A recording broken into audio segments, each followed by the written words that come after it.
Hello everyone, I'm Trevor. I'm Luke. I'm Kai. I'm Jess. And welcome to Sizzling Sensations.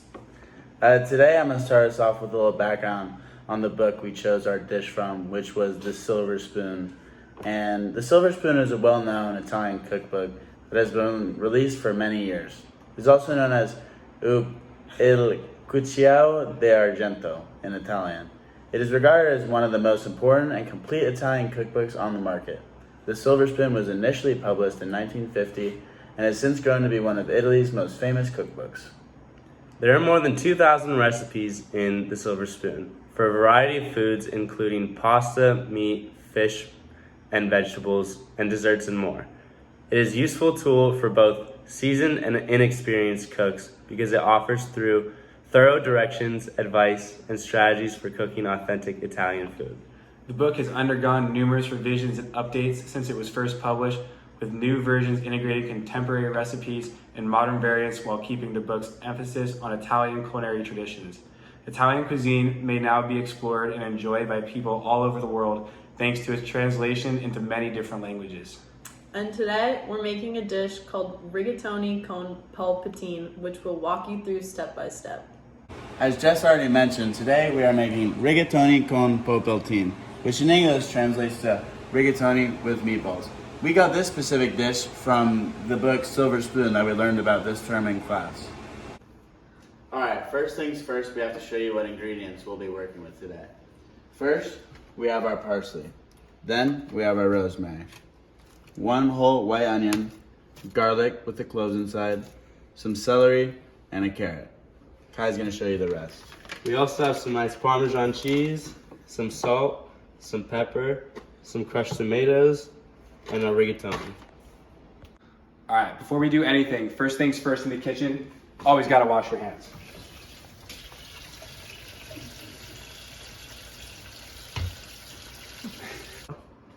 And first things first in our meal prep, we gotta make sure we wash our fresh vegetables.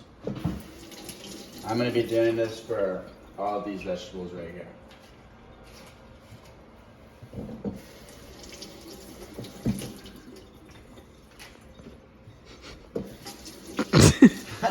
Alright, they get the gist. Now we're gonna chop up our carrot and celery.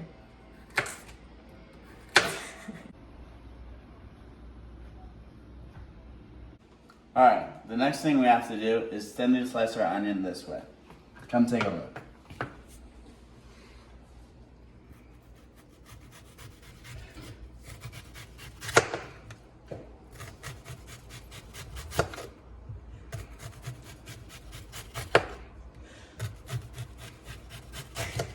Next, we have to prepare the rosemary. To do this, you want to peel it all off of the stem first.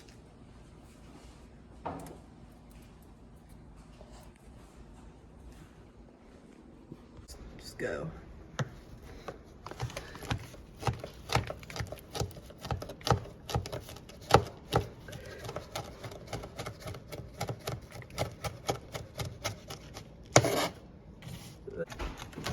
Oh.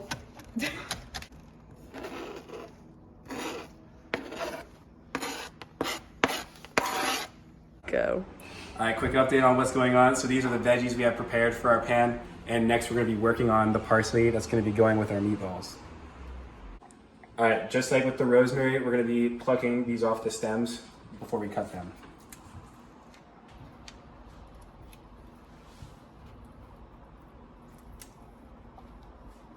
All right, now that we've prepped our parsley, we're gonna begin chopping it up.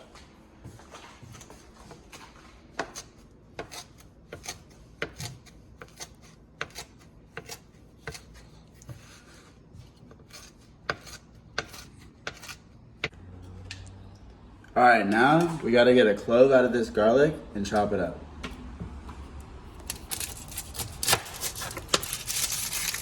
So you gotta peel all this off first. Kinda takes a second. I'm gonna give it one more chop down the middle to make it easier to get. There we go. I'll pick out this little clove right here. See, there's a couple in there.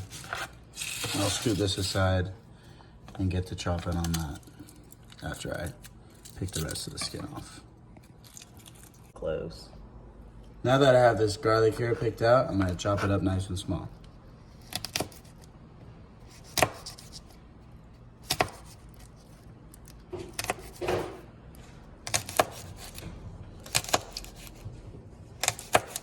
Now we're gonna crack and lightly whisk the egg.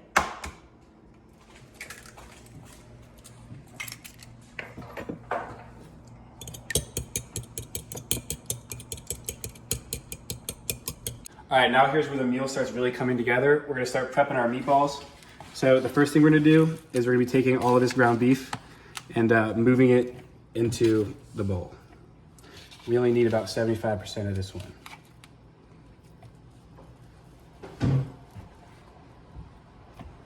All right, so after that, we're gonna be adding our chopped garlic and parsley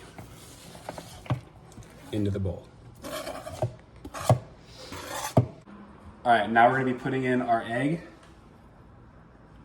as well as our salt and pepper. Since we have a lot, we're gonna be generous with it.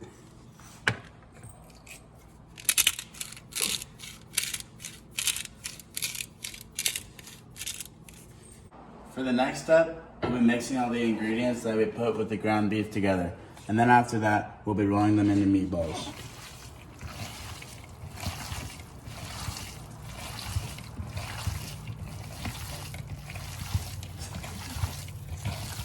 Now Luke and I are gonna roll all this meat into little meatballs.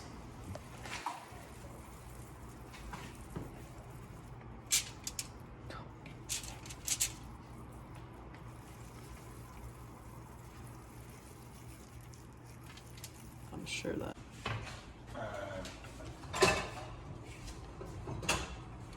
You don't need this shit, right? Next, we're gonna start cooking our veggies.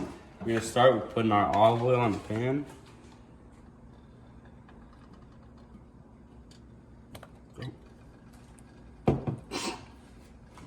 Next, we're gonna put all the veggies on for 5 minutes.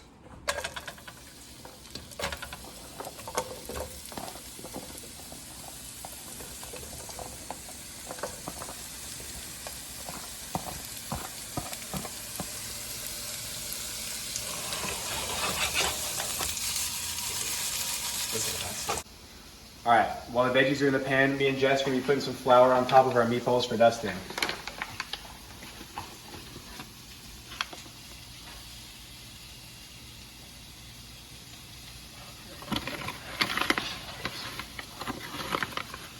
How much flour? Oh, we gotta pay the...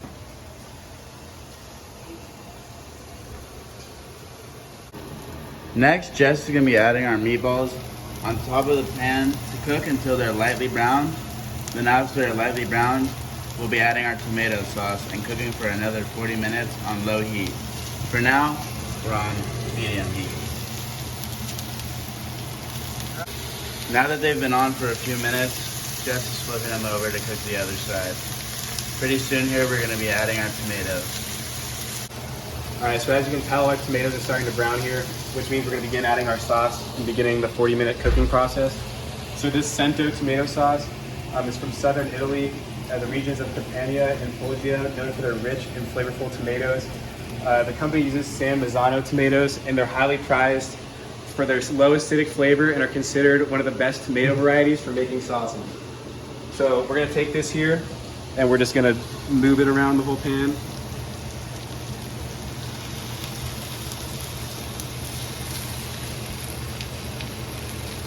Looks delicious. Now we've turned our heat down low, we're gonna cover these meatballs and serve about every 10 minutes for the next 40 minutes.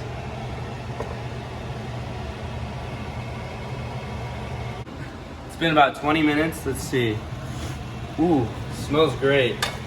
Now we're gonna mix it up and put a little bit of more salt in there.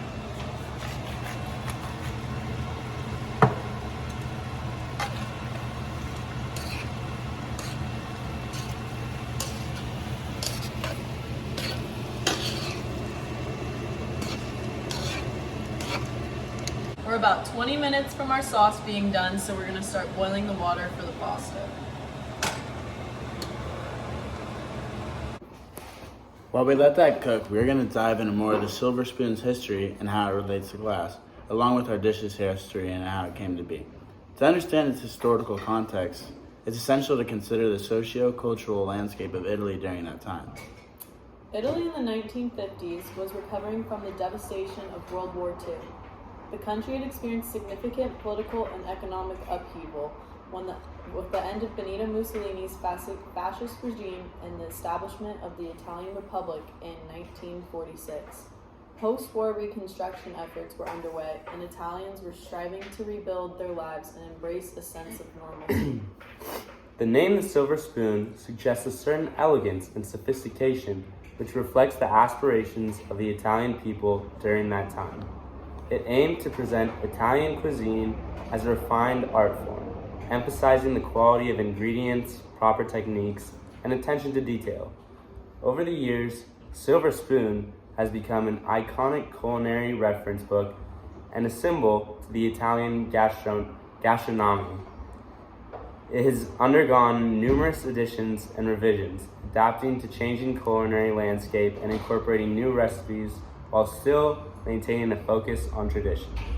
As for how our dish rigatoni con polpettine, the combination of pasta and meatballs likely emerged as a result of these separate culinary traditions coming together. Italians have long been known for their creative and resourceful approach to cooking, using local ingredients and making the most of what was available. The specific pairing of rigatoni, a tube-shaped pasta, and meatballs may have evolved organically as different regional variations of pasta dishes were developed. Rigatoni, with its ridges and hollow center, provides an ideal shape to hold and capture chunky sauces or meatballs. Now that the water's boiling, we're gonna go ahead and add our pasta.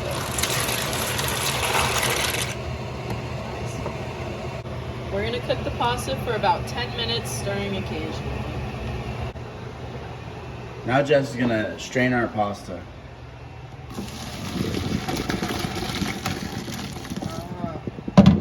Hang on. Now that our pasta is done and strained, we have completed the rigatoni con polpettine. Now we're going to put them together and sit down and eat together. I'm going to take a couple scoops of pasta here, get it in my bowl. And then after that, I'm going over to our sauce and our meatballs, which I'll put on top of the pasta.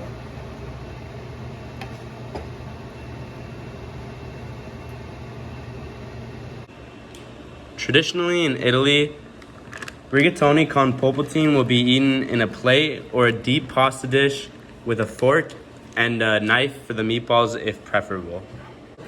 We finished our dish and we're all gathered around the table eating it together. What do you guys think? Starting with you, Trevor. It's amazing, I love it. I think it's great. I feel like I'm in Italy.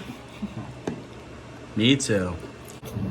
Now that we all finished our rigatoni and meatballs, we're kind of going to go around and explain the things that went good throughout the process of cooking this and the things that maybe didn't go so well. Because it was our first time cooking a real traditional Italian dish like this, so there's definitely things we could improve on for next time we do this. One thing I thought we could have done better was maybe turn the heat down or not cook the meatballs for so long, because I think the meatballs could have been a little less cooked. Something I think we could have done a little bit better, instead of throwing the sauce on top of the pasta at the end, I think it would have been beneficial to put it all in one big bowl and stir it up before we served. Those are both good points. For things we did good, I think we did a good job with our slicing techniques on all the vegetables, because they sauteed really well and blended really well with the meatballs. I think that the dish was awesome, but we could have seasoned the meatballs a tiny bit more. I don't think we accounted for how much meat we had. Yeah, definitely. I still think we did do a really good job though, and I really did enjoy this meal. Definitely. That's Until it. next time. See you later.